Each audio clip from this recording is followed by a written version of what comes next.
ቪዲዮ ለስራ አለስራ ብዬ ነው ቆይቼ ቪዲዮአቸውን አይቼ ቆይቼ ተክዤ የመጣሁት ማለት ነው። ማን ነው እንደኔ የሀይሚ ልብ ተሰብሮ ሲያየው አብሮ የተሰበረ? እግዚአብሔርን እንግዲህ ሀይሚዬ እግዚአብሔር ይመስገን ዛሬ ነቅታለች። ያው ጧት ቪዲዮን ሰርችላችሁ ነበረ። ምክንያቱም የትላንት ነው ቪዲዮ ኦልሬዲ የተቀረጸው ከትላንት ወዲያ ነው። ትላንትና ነው የነቃችሁ ሀይሚ። ትላንትና ቀን ነው የነቃችሁ። ዛሬ ደግሞ ያው ከትላንትናው የተሻለ እንደሚሆን ተስፋ አደርጋለሁ። ምክንያቱም የዛሬውን ደግሞ ነገ ነው የሚለቁት እና ብቻ በመንቃቷ ደስ ብሎኛል። እግዚአብሔር ይመስገን። ግን ብቻ ከባድ ነው እንደዚህ ስብርብር ብላ ቀን ጥስጥስ ብላ ሳያት በጣም ነው የከበደኝ። የምር በጣም ነው የደበረኝ። በዛ ላይ ደግሞ ቀን ሲወራ የነበረውን ሁላችሁም ሰምታችኋል። ውሸቷን ነው፣ አልታመመችም፣ እንዲህ ነው ሲሉ ነበረ። በእርግጥ እኛ የማንም መጫወቻ ነን። ምክንያቱም በጣም ብዙ ቲክቶከሮች እና ዩቲዩበሮች ድራማ እየሰሩ ያው እኛ ደግሞ ኦዲየንሶች ከምር እንወዳለን እና እነሱ ባለቀሱ ቁጥር እኛ አብረን እናለቅሳለን። የትላንትናው የሀይሚን ግን በፍጹም አውቃ አይደለም። ትላንትና ሀይሚ ከትላንት ወዲያ አውቃ ነው እያላችሁ እንትን የምትሉ ሰዎች ከድርጊታችሁ ተቆጠቡ። የምር በህመም አይቀለድም፣ በበሽታ አይቀለድም፣ ነውር ነው። በዚህ በቃ እኔ እንጃ ፈጣሪም አይወደውም። በጣም ነው የሚያስጠላው። በእንደዚህ አይነት ነገር አይቀለድም እና እኔ እንጃ ብቻ ቅመምዬ ፈጣሪ እግዚአብሔር ወደ ነበርሽበት ይመልስሽ፣ መብርሃን ተዳብስሽ። ቤተክርስቲያን አካባቢ ነው ያለሁትና ያው የቤተክርስቲያን የጉባኤ ድምጽ እየገባባችሁ ነው። ከባድ ነው ብቻ የምር እኔ ምን ማለት እንዳለብኝ ራሱ አላቅምና ያው ሚፍታህ ነው እንግዲህ መግቢያ የሰራው ዛሬ። ሚፍታህና ፍፄ ናቸው እና ያው ሀይሚዬ እንደነቃች ማወቅ ስላለባችሁ መናገር ስላለብን የመጣ ነውና ሀይሚዬ ነቅታለች ዛሬ ብሏል። እኛም አይተናታል። ግን ፊቷን ሳየው ምን ልበላችሁ፣ በቃ አፈር ብገባ ደስ በለኝ። አፈር ብገባ ማለት ነው የምር። እንደዛ ፊቷ አኮፍኩፎ፣ እንደዛ አልቅሳ፣ እንደዛ ፊቷ እሳት ለብሶ አይኗ አኮፍኩፎ እያያችሁ የውሸት ነው የምትሉ ሰዎች እኔ እንጃ ይከብደኛል። ፕራንክ እንኳን ቢሆን ለስራ እንኳን ቢሆን ሀይሚና ልጅቷ ምናልባት ተነጋግረው ሊሆን ይችላል። ሀይሚ ግን በጭራሽ የምታውቀው አይመስለኝም። ሀይሚ የወደቀችበትን ቦታ አይታችሁታል ትላንትና። በዛ ላይ ደግሞ የሆነ የደማ ምናምን ነገር አይታችኋል። እንትን የተሳካበት ማለት ነው ግሉኮስ። ብቻ ግን ከባድ ነው። ውሸት ነው ለምትሉ ውሸት አይደለም። ሰው በህመም አይቀልድም፣ ሰው በበሽታ አይቀልድም። ምክንያቱም ፈጣሪም የማይወደው ነገር ስለሆነ ማለት ነው ይሄ።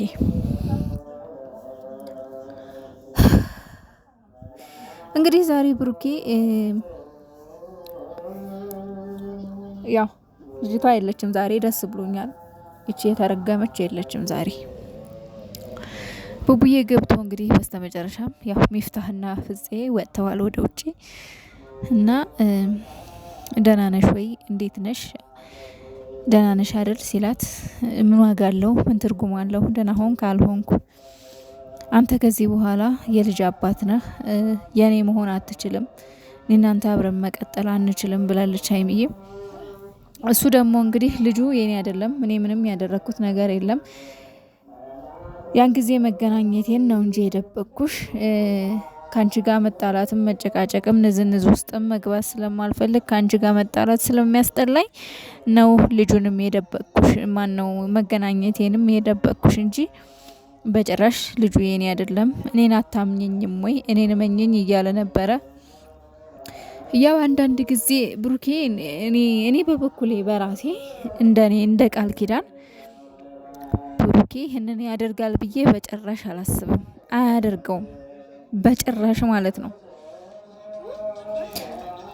ግን ደግሞ አለ አይደለ ትንሽዬ ቀዳዳ ተጠቅማ ልጅቷ የሁለቱን የማለያየት ስራ ነው የያዘችው። ገባችሁ? ሲጀመር ደግሞ እርጉዝ አይደለችም፣ ሆዶ ያስታውቃል። እንደውም ዛሬ ፎቶ ስክሪንሾት እየተደረገ ሲዘዋወር ነበርና በደንብ አይታችሁት ከሆነ እንደዚህ አይነት እርግዝና የለም። የሆነ የተጠቀለለ ጨርቅ የሚመስል ነገር እንደሆነ ያስታውቃል።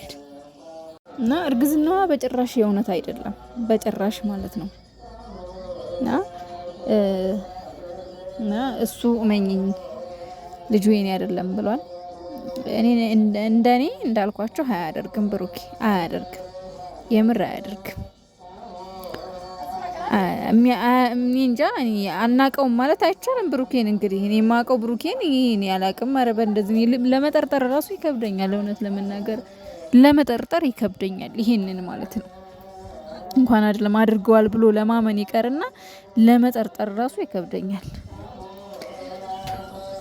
እና ሀይሚዬ አይዞሽ፣ ቡቡዬ ደግሞ እውነቱን አጣርቶ እውነቱን አውቆ ሁሉንም ነገር ግልጽ እንደሚያደርግልሽ ተስፋ አደርጋለሁና እናንተም ወደ ነበራችሁበት እንደምትመለሱ ተስፋ አደርጋለሁ።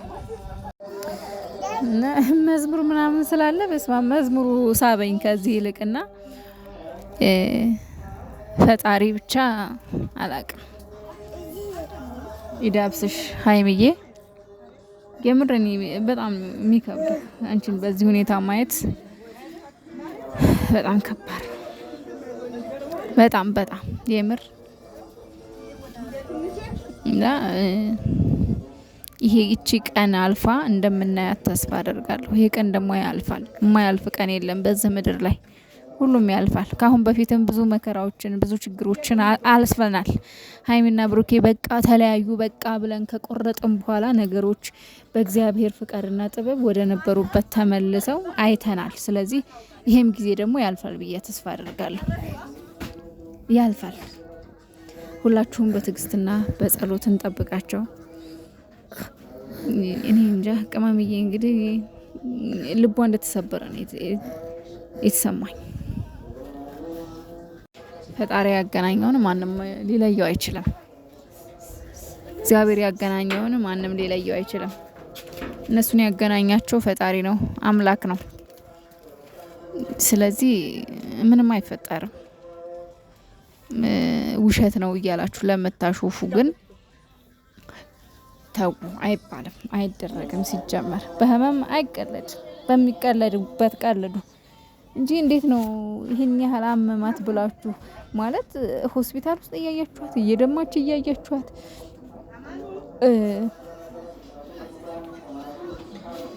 ውሸት ነው የምትሉት በምን አስባችሁት እንደሆነ አላውቅም። እኔ እንጃ። እኔ ሀይሚና ብሩኬ እንደዚህ የወረደ ስራ ይሰራሉ ብዬ በጭራሽ አላስብም። እንደዚህ ይወርዳሉ ብዬ አላስብም። የእውነት ይሄ የሚወራው እውነት ከሆነ የእውነት ሀይሚና ብሩኬ ፕራንክ ወይም ደግሞ የውሸት ለቪው ብለው እየሰሩ ከሆነ በጣም ያሳፍራል።